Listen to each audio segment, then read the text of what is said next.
Assalamualaikum warahmatullahi wabarakatuh. Alhamdulillahirabbil alamin. Alhamdulillahilladzi ja'alana minal 'arifin wal faizin. Taqabbalallahu minna wa minkum taqabbal ya karim. Allahumma shalli ala nabiyyina Muhammadin sayyidil muhajjalin wa ala alihi wa ashabihi al-mujahidin al-shahidin. Rabbi zidna ilma wa alhiqna bisyolihin. Amma ba'd.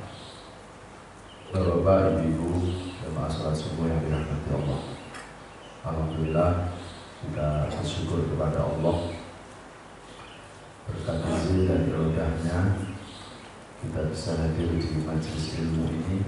Mudah-mudahan hadir kita di majelis ini akan menjadi suatu rahmat Allah Subhanahu wa taala. Amin ya Allah ya Rabbal. Salawat wassalam sama-sama kita sampaikan kepada panutan abadi kita Nabi Muhammad sallallahu alaihi wasallam. Semoga kita termasuk umat yang mencintai Nabi dan mudah-mudahan Nabi mencintai kita. Sebelum diawali tausiah, masih di bulan Syawal. Ini adalah Sabtu terakhir bulan Syawal. Maka saya menyampaikan ja'alallahu minal 'arifin wal faizin. Mohon maaf lahir dan batin. Kenapa ini saya sampaikan sebelum tausiah? Karena saya menyadari biasanya orang yang banyak bicara, biasanya orang yang banyak ngomong, biasanya itu banyak salah. Di pengajian yang banyak ngomong siapa? Ustaz.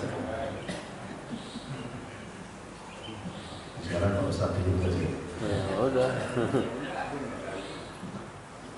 Nah, saya merasa orang yang paling banyak ngomong, saya harus minta maaf. Kalau Bapak Ibu tidak banyak ngomong, tidak usah minta maaf. Apalagi saat dengerin ceramah ngantuk, ya enggak.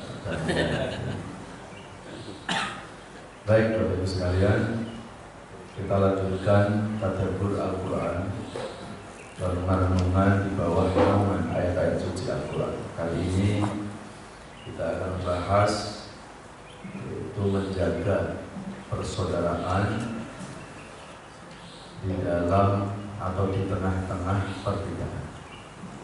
Menjaga persaudaraan di tengah-tengah perbedaan.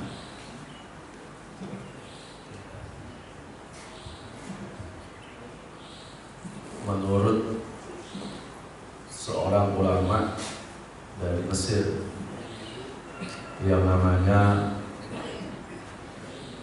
Sayyid Muhammad Abduh. Beliau adalah ulama besar berasal dari Mesir, hidup pada tahun 1805. Sudah cukup lama. Beliau adalah murid salah satu ulama besar dari Lebanon yang namanya Muhammad Jamal Ad-Din. Muhammad Said Abduh banyak melahirkan ulama-ulama terkemuka di dunia. Salah satunya adalah Muhammad Rashid Ridho. Beliau adalah salah satu murid dari Muhammad Said Abduh. Seorang Muhammad Rashid Ridho adalah seorang ulama ahli tafsir. Beliau pernah membuat satu makalah atau statement, Al-Islam mahjubun bil muslimin. Jadi agama Islam itu kadang sering terhalang-halangi kemajuannya itu bukan hanya oleh orang-orang eksternal, bukan oleh orang-orang yang non-muslim, tapi kadang Islam itu terhambat, ya, kemajuannya itu disebabkan karena internal umat Islam itu sendiri. Salah satu analisa beliau yang menyebabkan kenapa umat Islam ini kok tidak bisa berkembang,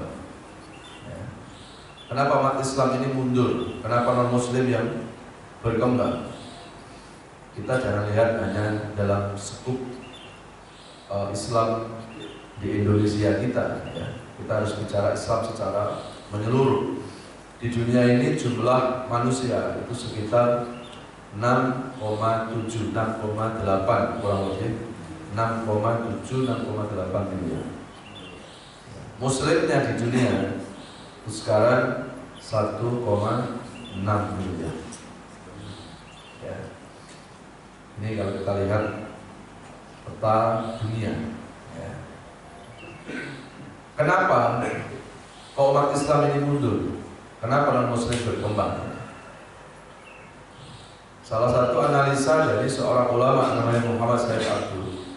Beliau membuat buku yang judulnya adalah Limadha ta'akhkhar Muslim wa limadha taqaddama ghairuh. Kenapa umat Islam ini mundur? Kenapa non-Muslim yang berkembang? Saya mau tegaskan, yang mundur ini bukan Islamnya, ya. Yang mundur siapa? Yang mundur adalah umat Islamnya. Kalau Islam nggak mungkin mundur. Al-Islam ya'lu wala yu'la alaih. Itu udah jaminan lagi. Islam itu agama yang ya'lu, yang agama yang tinggi, agama yang luhur. Tidak ada agama yang melebihi dari luhurnya al-Islam ini. Dan ini sudah ada jaminan dari Allah dalam surat Al-Imran surat ketiga ayat 19. Inna dina indallahil Islam. Agama yang dimuliakan oleh Allah adalah agama Islam. Dan dikuatkan lagi di surat Al-Imran surat ketiga ayat 85. Wa may yabtaghi ghayral islami dinan fala yuqbal minhu wa huwa fil akhirati minal khasirin. Barang siapa yang memeluk selain agama Islam enggak diterima amal kebaikannya. Dan di akhirat termasuk orang yang merugi. Jadi saya tegaskan, yang mundur bukan Islamnya. Islam itu dijaga oleh Allah sampai hari kiamat, akan dijaga keabadian. Jadi yang mundur adalah umatnya. Limadha ta'akhkhara muslimun wa limadha taqaddama ghairuh. Kenapa umat Islam ini mundur? Kenapa non-Muslim berkembang? Kalau kita mau bicara fakta, apakah itu dari ekonomi, apakah itu dari politik, dari sosial. Di negara-negara Islam sekarang dipecah belah, sekarang terjadi krisis dan seterusnya. Salah satu analisa dari seorang ulama Muhammad Said Abdul tadi, ada 3 penyebabnya. Ini menjadi PR kita umat Islam. Penyebab pertama adalah al-jahlu, karena kebodohan. Kedua adalah al-faqru, karena ekonomi, karena urusan kemiskinan. Dan yang ketiga adalah at-tafarruq bainal ummah, perpecahan internal antar umat Islam. PR kita ini, Pak. Ya, jadi kalau kita ingin bangkit, kalau umat Islam ingin bersaing dengan umat-umat yang lainnya, maka umat Islam harus fokus memperbaiki 3 faktor itu. Yang pertama adalah memperbaiki keilmuan, kecerdasan intelektual, dan pasti juga kecerdasan spiritual. Jadi kalau umat Islam ini mau bersaing, mau berkembang, mau bangkit, yang diperbaiki adalah sektor pendidikan. Ya. Jadi harus diperbaiki sektor pendidikan, harus dicerdaskan, ya, baik secara intelektual maupun cerdas spiritual. Makanya Islam memberikan apresiasi terhadap ilmu pengetahuan. Sehingga pertama kali surat Al-Quran yang turun kepada Nabi itu tidak bicara tentang ibadah, tapi bicara tentang ilmu. Ya, surat pertama kali turun kepada Nabi surat apa? Al-Alaq, yang diawali dengan Iqra bismi rabbikal ladzi khalaq. Bacalah. Kenapa kita disuruh membaca? Karena membaca jendela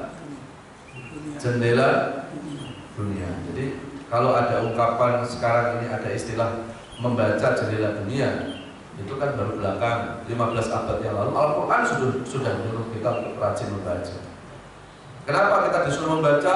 Supaya luas wawasan, supaya luas keilmuan kita. Ya. Membaca apa sih? Ya, membaca terutama terutama ayat-ayat Allah yang tersurat Al-Quran. Ada yang ayat tersirat alam semesta. Membaca diri kita dan seterusnya. Ya. Dan kemudian Allah turunkan surat Al-Mujadalah surat 58 Ayat yang ke-11, yarfa'illahu alladziina aamanu minkum walladziina utul ilma darajat. Ya, surat 58 ayat 11. Allah mengangkat derajatnya orang-orang yang beriman dan orang-orang yang berilmu pengetahuan. Jadi kalau orang iman mau diangkat derajatnya oleh Allah, dibarengkan dengan ilmu, Pak, itu di Quran. Ya, maka ketika umat Islam ini mau bangkit, harus memperbaiki sektor pendidikan. Ya. Kemudian yang kedua, kenapa umat Islam ini mundur? Yang kedua adalah al-faqr. Karena faktor ekonomi, karena faktor kemiskinan. Ada statement kadal faqru ayyakuna kufran. Ya, statement ini bukan hadis, Pak, ya. Jadi ini sering saya dengar beberapa kali, ini adalah hadis, bukan. Ya.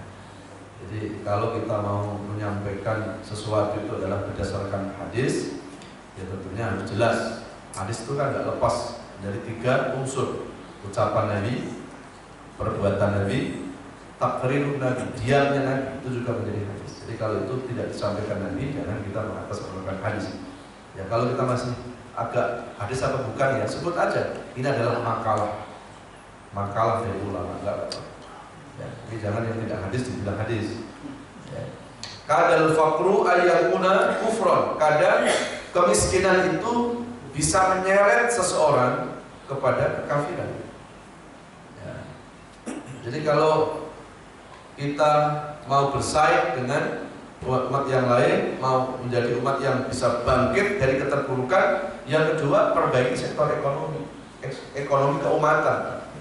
Dulu pada masa Sayyidina Abu Bakar, setelah Rasulullah wafat, yang menjadi pemimpin siapa? Yang menjadi khalifah adalah Abu Bakar As-Siddiq. Dan ketika Abu Bakar As-Siddiq itu menjadi pemimpin saat itu, yang pertama kali target dari Abu Bakar As-Siddiq adalah memperbaiki ekonomi umat Islam dengan memperdayakan uang zakat.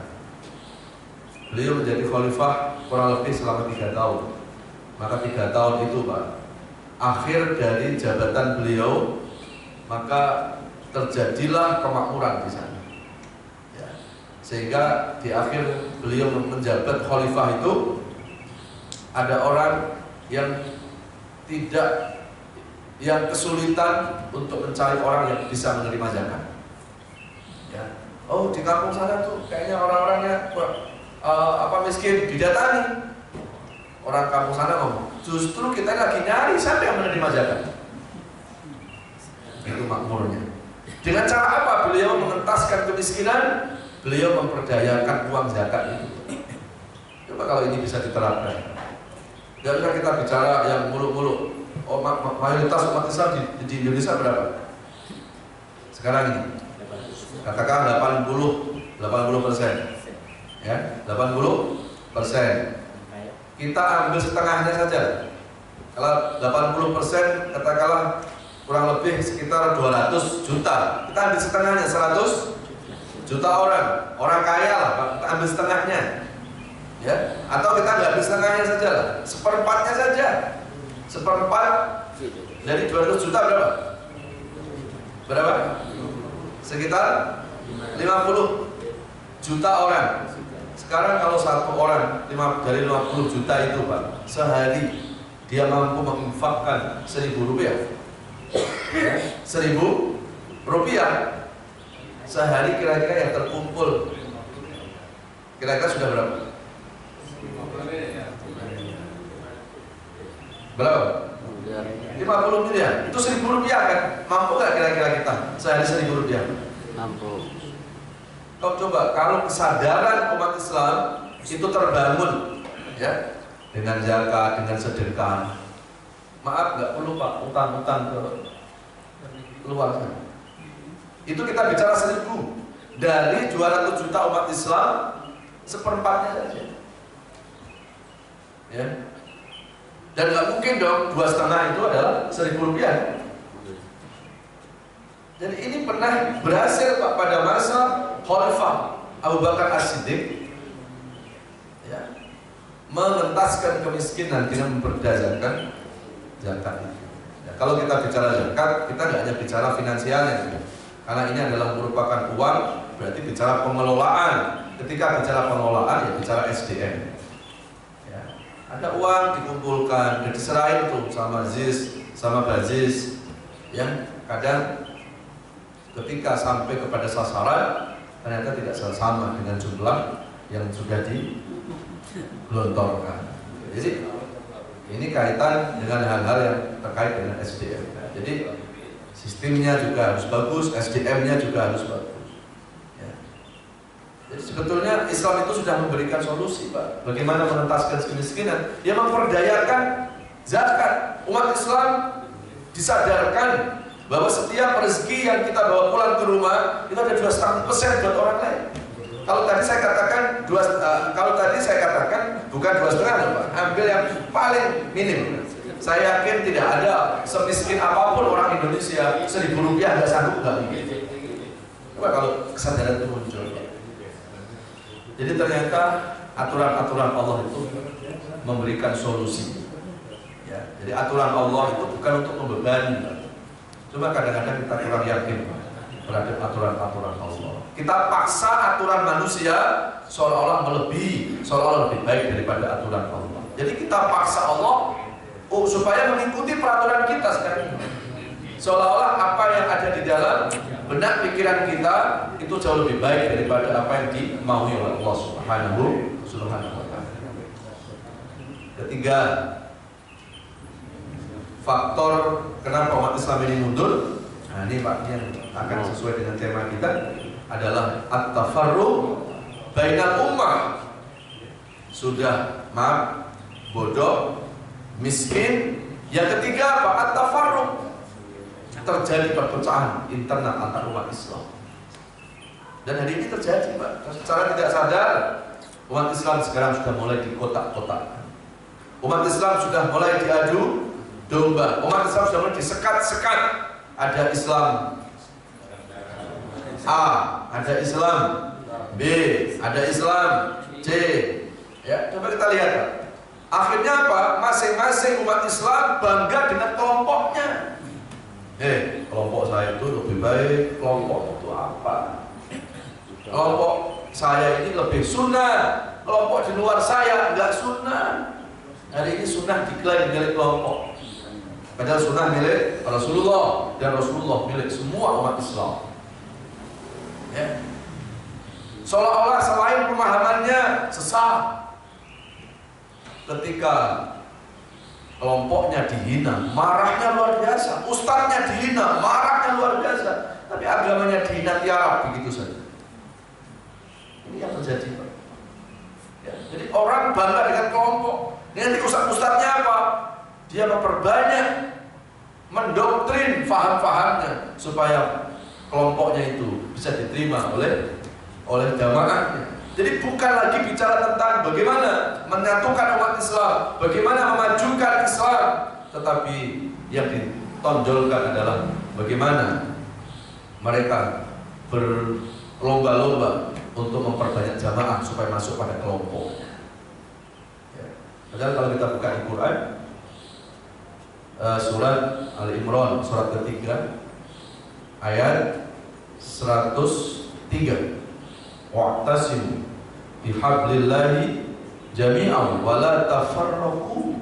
Potongan ayatnya itu surat Al-Imran ayat 103. Wa'tasimu bihablillah, berpegang teguhlah dengan tali, dengan agama Allah. Berarti harus dipegang, yang harus diperjuangkan apa tadi ayat itu? Agama Allah, bukan kelompok dong. Ya. Berpegang teguhlah dengan agama Allah dan janganlah berpecah belah. Jadi yang harus kita perjuangkan itu agama Islam, agama Allah, bukan yang kita perjuangkan faham kita supaya diikuti orang, bukan.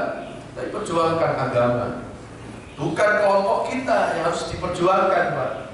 Tapi hari ini masih banyak umat Islam bangga dengan kelompok-kelompoknya. Ya. Kalau nggak setuju dengan kelompok ini, buat kelompok baru. Ini kan yang menjadikan umat Islam ini tersekat-sekat. Ya. Jumlah umat Islam di Indonesia mayoritas, Pak. Tapi lihat kekuatannya bagaimana? Kekuatannya minoritas. Kenapa? Karena perpecahan tadi. Coba, ya. Waktu pemilihan apa itu ya? Tahu kan? Di Tangerang itu, di Pondok Aren, ya. Di Pondok Aren apa di? Ya, di Pondok Aren saat musim caleg sekian tahun yang lalu, Pak, itu ada seorang kiai, dia masuk caleg, ya. Kemudian ada satu yang non muslim, ya. Satu ya non muslim, Pak. Kalau kita lihat di mayoritas, ya, di mayoritas orang-orang Pondok Aren, dan dua orang ini adalah seorang tokoh, dia punya pesantren. Tapi ternyata ketika terjadi pencalekan itu, ternyata yang menang bukan dua orang Islam. Yang menang siapa? Yang menang orang yang non muslim, Pak. Di sebuah umat yang mayoritas, ya, seorang tokoh muslim dia mencalonkan diri supaya dia menjadi masuk di legislatif, yang menang siapa? Orang non muslim. Pertanyaannya, kemana suara umat Islam? Ada dua kemungkinan: umat Islam golput, tidak peduli, atau yang kedua, ya, umat Islam yang memilih itu dia tidak memahami ghirah, ya, dia tidak memahami himmah bagaimana memperjuangkan, ya, Islam. Ya. Jadi ini yang terjadi. Ini kan bukti, Pak, bahwa di umat yang mayoritas kita kekuatannya minoritas. Ya. Salah satu penyebabnya adalah at-tafarruq bainal ummah. Umat Islam kita terpecah belah, nggak mau bersatu, dipecah-pecah, disekat-sekat dengan pemahaman. Coba lihat sekarang, hanya beda fikih, hanya beda paham saja. Berapa banyak sama muslim saling sesat menyesatkan. Padahal disesatkan saudara muslimnya sendiri, ya. Mengkafir-kafirkan, ya. Padahal dulu Rasulullah waktu di Mekah mengislamkan yang kafir. Kok hari ini malah umatnya sering mengkafir-kafirkan yang sudah Islam? Hanya gara-gara beda fikih, hanya gara-gara beda pemahaman. Ya, na'udzubillah.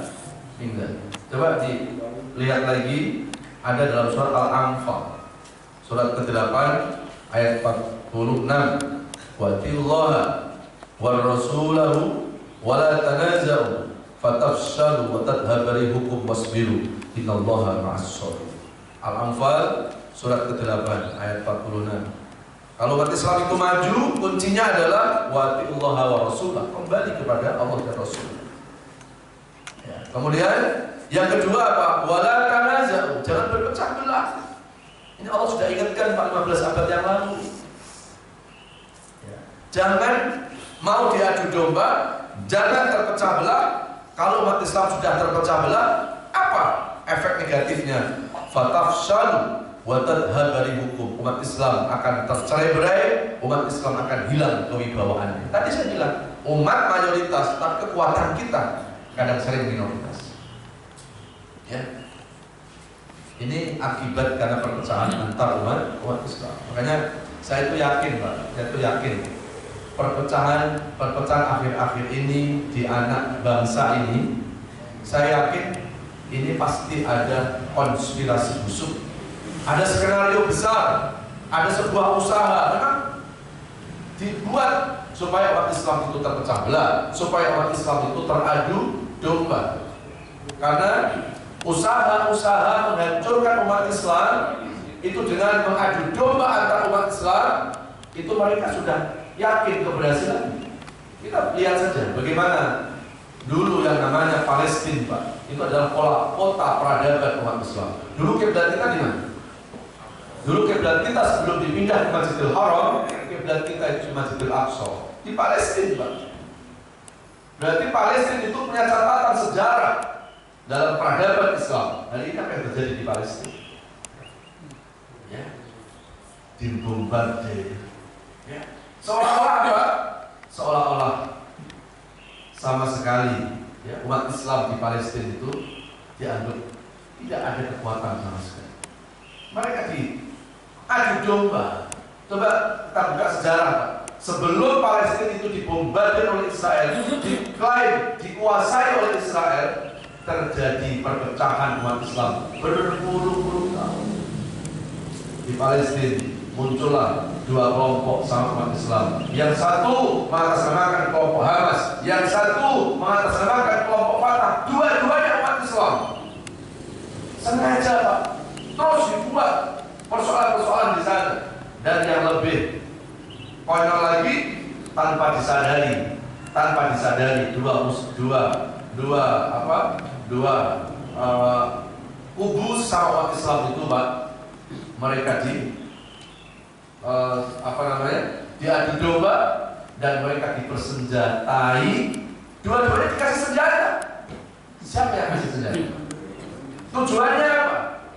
Supaya terjadi chaos ya, umat Islam yang ada di sana. Dan mereka berhasil. Jadi jangan-jangan terjadinya dunia ini enggak damai, terjadinya perang-perang di muka bumi ini, Pak. Memang ini ada sebuah skenario. Karena ketika terjadi perang, senjata-senjata mereka akan laku di pasaran. Ya, senjata-senjata mereka akan laku. Itu yang pertama. Yang kedua, sisi politik mereka adalah ketika sebuah negara sudah terjadi perang, nggak mungkin akan memikirkan akan mampu menjaga aset-aset di negeri ini. Akhirnya siapa yang menguasai aset itu? Ini harus kita pelajari semua. Dan terjadilah Palestina sampai kondisi sekarang ini. Awalnya apa? Terjadilah konflik umat Islam sama umat Islam. Kelompok Hamas, kelompok Fatah kan sama-sama Islam, Pak. Berpuluh-puluh tahun nggak mau damai-damai, Pak. Baru damai belakangan. Ya. Dan ini yang harus kita waspadai di negeri kita. Kan Zionis di Israel, kata siapa? Ya. Usaha-usaha Zionis yang pertama adalah mengadu domba umat Islam. Yang kedua adalah menjauhkan umat Islam dari ajarannya. Dan yang ketiga adalah bagaimana mereka membuat ragu, membuat apa? Bentuk-bentuk keraguan-raguan ya, yang ada di dalam keyakinan umat Islam. Karena kalau umat Islam sudah diadu domba, sudah pasti akan lemah. Yang kedua, kalau umat Islam sudah jauh dari ajaran, maksud jauh dari ajaran itu apa? Jauh dari Al-Quran, Pak, maka mudah dilemahkan. Coba lihat ketika orang itu, Pak, dia dekat dengan ajaran Islam, dia nggak akan pernah takut menghadapi apapun. Kematian pun nggak akan takut, karena dia yakin ketika dia kembali kepada ajaran Quran bahwa membela agama, membela tanah air itu bagian daripada keimanan kepada Allah Subhanahu Wa Taala. Walaupun mereka mati bukan kalah sebetulnya, tetapi mereka menjadi mati yang syahid. Ini kan ajaran Quran. Mereka takut kalau umat Islam punya keyakinan seperti ini, kan? Maka dijauhkan dari ajarannya supaya umat Islam tidak kuat, ya, supaya umat Islam menjadi umat yang lemah. Ya. Nah, ini kekuatan Islam ketika umat Islam itu mau kembali kepada ajaran. Ya, mas sekalian yang dirahmati Allah Subhanahu Wa Taala. Oleh karena itu, mau nggak mau, output atau jalan keluar menyelesaikan persoalan-persoalan umat Islam kekinian sekarang ini adalah bagaimana umat Islam itu memperkuat tali persaudaraan. Bagaimana umat Islam ini bersatu, mempertajam persamaan, tidak mempertajam perbedaannya. Mau nggak mau itu. Ya. Makanya ulama-ulama kita membagi ukhuwah, membagi persaudaraan itu ada 4. Ada ukhuwah Islamiyah, ada ukhuwah basyariyah, ada ukhuwah makhlukiyah, dan ada ukhuwah watoniyah. Ukhuwah Islamiyah, persaudaraan yang dibangun atas dasar sesama umat Islam, sesama orang-orang yang beriman. Itu ukhuwah Islamiyah. Ini Allah jelaskan dalam surat Al-Hujurat, surat 49 ayat yang ke-10. A'udzubillahi minasyaitonirrajim. Innamal mu'minuna ikhwatun fa aslihu baina akhwaykum wattaqullaha la'allakum turhamun. Ini ukhuwah yang dibangun atas dasar apa tadi? Sesama orang Islam, sesama orang-orang yang beriman kepada Allah. Innamal mu'minuna ikhwah, sungguhnya orang-orang mukmin adalah saudara kita. Nah, berarti ketika seseorang itu beriman kepada Allah, maka kita tidak boleh melihat dari suku mana, dari bangsa mana, kulit hitam, apa kulit putih, apa kulit coklat, nggak usah kita lihat. Kalau hatinya ada iman, mereka adalah saudara. Ya, mereka adalah saudara. Bahkan saudara yang hakiki itu ketika disatukan oleh iman. Kalau saudara kaitan dengan nasab, tetap aja ada saat-saat berpisahnya. Saudara kandung saat-saat ada berpisahnya. Tetapi kalau kita dipersaudarakan dengan dasar keimanan, tidak ada masa kesudahannya. Jangankan orang yang beragama Islam itu masih hidup, sudah meninggal saja kita suruh datang takziah, kita suruh datang untuk menyolatkan jenazahnya kok. Walaupun itu sudah meninggal, Pak. Jadi kekuatan persaudaraan yang dibangun oleh Allah adalah kekuatan persaudaraan yang diikat oleh tali keimanan. Ini enggak bicara itu saudara kandung, itu tunggal nasab, ini bicara atas dasar sama-sama orang yang beriman kepada Allah. Maka karena orang mukmin itu adalah saudara, fa aslihu, maka berbuat baiklah, maka berbuat islahlah, berbuat baiklah kepada saudaramu, la'allakum turhamun, agar kita mendapatkan rahmat Allah. Jadi kalau kita mau mendapatkan rahmat Allah, kuncinya apa tadi, Pak? Supaya kita berbuat islah, berbuat baik sesama orang-orang yang beriman kepada Allah. Hari ini kita sering minta dirahmati oleh Allah, tapi hidup kita nggak merahmati orang lain. Hari ini kita kepingin dicintai, disayangi oleh Allah, tapi hari ini kita menebarkan kebencian kepada orang lain, bahkan kepada umat Islam sendiri. Sekarang pertanyaannya, bagaimana Allah akan menurunkan rahmatnya? Halo? Ya.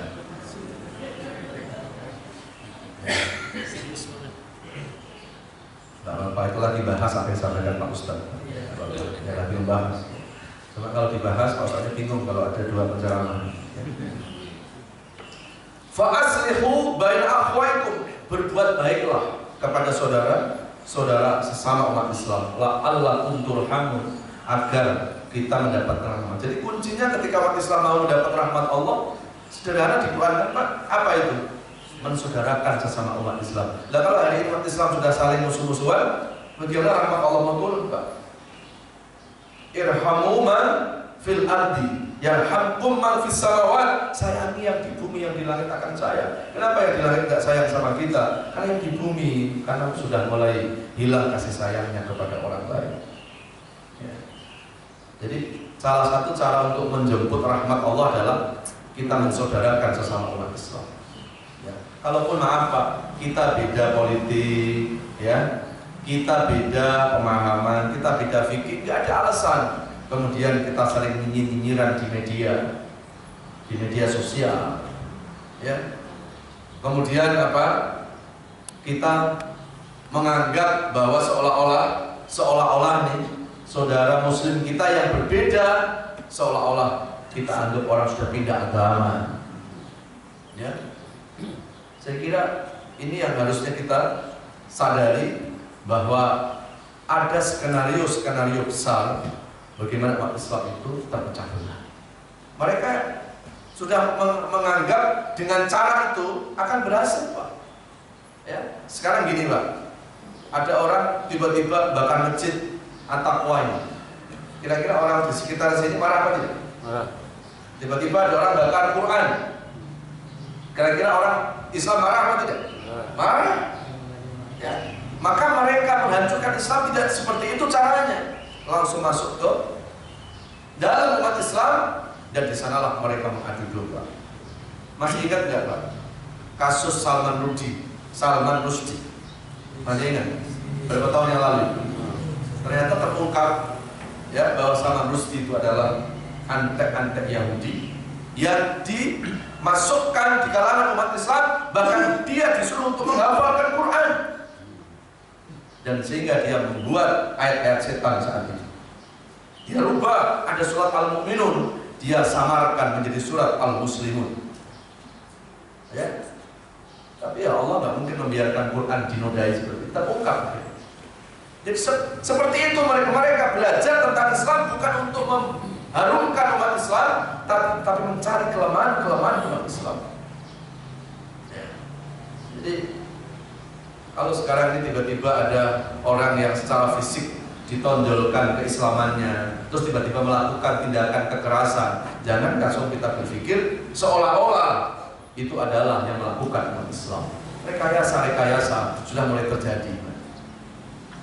Contoh, ya, ini memang tugasnya polisi. Tapi kalau Pak Ustadz punya analisa itu, ya harusnya dimaklumi. Kasus teroris yang akhir-akhir ini diangkat terus ke permukaan, Pak. Ya. Ketika kita lihat video viral, ada seorang ibu-ibu berdua sama anaknya, ya, dia pakai cadar itu. Sebelum dia terjadi ledakan itu, kan video viralnya apa? Dia sempat masih duduk sama anaknya sambil minum di trotoar, ya, yang dia diusir sama penjaga itu. Tapi ketika kita cermati, Pak, ketika dia masuk, nggak tahu itu hotel apa-apa, terus kemudian dia lari dari dalam langsung keluar, itu kan kelihatan sekali kalau tangannya nggak ngapa-ngapain. Terus tiba-tiba nggak pakai detek, dia meledak. Timbul pertanyaan, ya, siapa yang meledakkan? Gitu. Coba, kalau dia meledakkan sendiri, paling nggak tangannya megang sesuatu. Ya. Dan ini memang tugas polisi. Cuma yang jadi persoalan, setiap terjadi teroris, semua yang membuat bom mati semuanya, nggak ada yang hidup, sehingga siapa dalangnya kita nggak tahu. Kalau kemudian masyarakat berpikir, ya, yang apa? Seperti yang saya sampaikan tadi, ya, saya kira ini harus dibuktikan supaya tidak menjadi bola liar orang itu berpikir sesuai dengan pikirannya sendiri. Dan kasus-kasus itu biasanya diangkat ketika ada persoalan-persoalan besar yang menimpa negeri. Ya. Kan kita kepinginnya ditangkap hidup-hidup, kemudian ditanya. Ini kan terjadi sudah berpuluh-puluh tahun, Pak. Siapa sih dalangnya sebetulnya? Ya, jadi kalau ada analisa-analisa, ya, seperti yang saya sampaikan tadi, ini menutupi kasus besar dan seterusnya. Dan andai kalau umpamanya ini analisa saya salah, loh, benar itu orang Islam yang melakukan bom bunuh diri, apakah wajar kemudian kita menyalahkan yang salah adalah agama Islamnya? Nggak bisa juga. Kalau orang-orang Islam mengatasnamakan Muslim, kemudian dia melakukan kekerasan, buat bom bunuh diri, ya, dulu ada yang membuat bom bunuh diri, dia menganggap itu jihad di jalan Tamrin, seolah-olah itu adalah jihad di jalan Allah. Padahal jelas jihadnya itu di jalan Tamrin. Kenapa di atas menamakan jalan Allah? Ya. Terus tiba-tiba apa? Terjadilah ledakan. Ya, kemudian dilihat KTP-nya adalah beragama Islam. Pantas nggak, Pak? Kemudian media membesar-besarkan seolah-olah Islam ini teroris. Seolah-olah agama Islam yang dikorbankan, pada yang salah pemahaman tentang Islamnya. Kalau bicara melakukan teror, melakukan kekerasan, Pak, saya yakin, maaf, zaman Muslim juga ada yang melakukan kekerasan. Bagaimana dengan Israel yang membubardir Palestina? Tidak tahu itu adalah seorang ibu, tidak tahu itu adalah orang-orang anak-anak kecil. Agamanya dia apa, Pak? Pernah nggak media menulis agama Israel itu adalah teroris? Coba kalau yang melakukan itu adalah orang Islam, ya, pasti yang dihajar Islamnya. Nah, jadi ini hal-hal yang harus kita cermati sama-sama. Makanya kalau stigma-stigma kekerasan radikal itu sekarang banyak dialamatkan kepada umat Islam, tenang saja kita, Pak, tenang saja. Lawan itu dengan sikap-sikap kita lebih baik. Lawan dengan perilaku kita yang lembut. Lawan dengan sikap kita yang lebih mengedepankan kepada kasih sayang. Nanti kan mereka capek sendiri buat stigma itu. Ternyata ketika aku membuat stigma umat Islam itu radikal, kekerasan, enggak kok. Tuh lihat, sesama Muslim bersaudara, sama Muslim bersatu, sama Muslim bisa tolong menolong. Capek enggak mereka membuat stigma itu, Pak? Ya, jadi persoalan kan stigma ini dibuat Islam radikal, akhirnya apa? Mereka lihat benar kok, sama umat Islam ada saling berantem, sama masalah lagi musuh-musuhan. Benar kan kata saya, kalau Islam itu adalah mengajarkan kekerasan, mengajarkan radikal dan seterusnya. Jadi opini-opini ini harus kita lawan dengan apa? Sikap kita sebagai seorang Muslim. Dibilang kasar, tanamkan sifat lembut. Dibilang Islam adalah teroris, kita lawan bahwa Islam tidak mengenal yang namanya kekerasan. Jangankan kekerasan fisik kepada sesama umat Islam.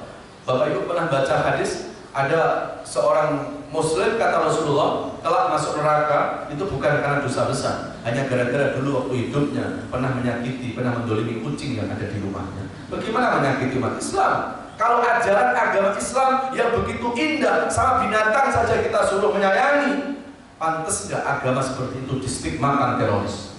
Pantas nggak agama itu distigmakan kekerasan? Kepada binatang saja disuruh untuk berkasih sayang. Itu Pak. Nah, jadi stigma-stigma itu kita lawan dengan sebaliknya. Ya. Nah, caranya apa? Tadi mensaudarakan sama umat Islam. Sama umat Islam jangan sampai terpecah belah. Ya. Kemudian yang kedua ada yang disebut dengan ukhuwah basyariah. Tadi persaudaraan sama umat Islam. Ini persaudaraan dilihat dari konteks kemanusiaan. Ini nggak bicara agama.